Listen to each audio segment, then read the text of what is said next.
about the kettlebell snatch. All right, so the kettlebell snatch is a lower body dominant hip driven movement, making the bell come from the ground and all the way up overhead. All right, so a couple things to think about when you're going into doing a kettlebell snatch. You want to master your deadlift, you want to master your one arm swing first. All right, so we're going to work through a progression of movements to get to that snatch, but make sure that you have those two things nailed before you get there. So first things first, we're going to start with a kettlebell swing. Everybody here should know how to do a one-arm kettlebell swing. Like I said, that is the foundation. We're going to take that swing and turn it into a snatch swing.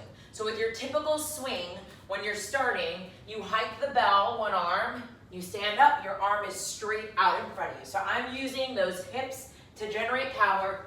In the top position, I'm creating a standing plank, my arm is long, all right? Now, the difference with the snatch swing is, when you're doing the snatch, you're trying to get the weight to travel all the way up overhead, but you've gotta keep that weight close to your body.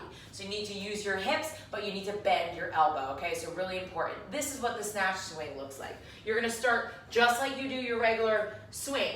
Now, you're gonna hike, but instead of letting your arm go straight out, you're gonna use those hips, you're gonna drive it, and you're gonna let your elbow just bend. But I don't want you to pull your arm. I want you to let the arm just float with a soft bend. So here's what it'll look like. Pat that shoulder. I'm gonna start with my hike, just like I do my swing. Hike. All right, I'm just letting a soft bend happen in my elbow and allow my hips to do the work. Like a little puppet, I'm kind of letting it just float up. That is your snatch swing. So now we're gonna take that snatch swing, and once we create enough power and energy from those hips, and we see that bell is all the way up above our head, that's the moment where you're gonna punch and spear the bell through. Now, one other thing to be very cautious of, you need to have shoulder mobility and a strong, stable shoulder and no injuries to do something like this. So I want you to make sure that that is also in mind before you start.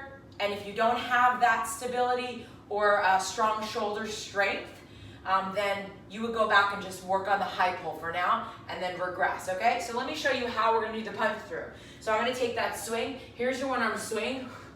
Here's that snatch swing, how high I got it. Finish by punching through. Here is the top position. Now we've done before the top down snatch. And you can go ahead and look back at my video, but we're gonna reinforce that as well. But now we have that top position. So top position, bicep is by the ear. I punch through, locked out at the top, like I'm punching up towards the sky. Now the way that I bring it down is I'm gonna do what's called a gooseneck. So I gooseneck my wrist, like so, kind of starting that projection of the bell forward. I think about pulling my elbow straight down. So I gooseneck, down, back up, okay? So I let the bell go into the palm of my hand as I gooseneck, and then I grip with my fingertips as I grab it to bring it back up.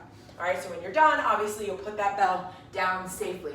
So working through these progressions, the swing, the snatch high pull, or the snatch swing, and then finally finishing it off with that punch through at the top. That's what we're gonna be working on. Get ready, I'm excited to see you guys.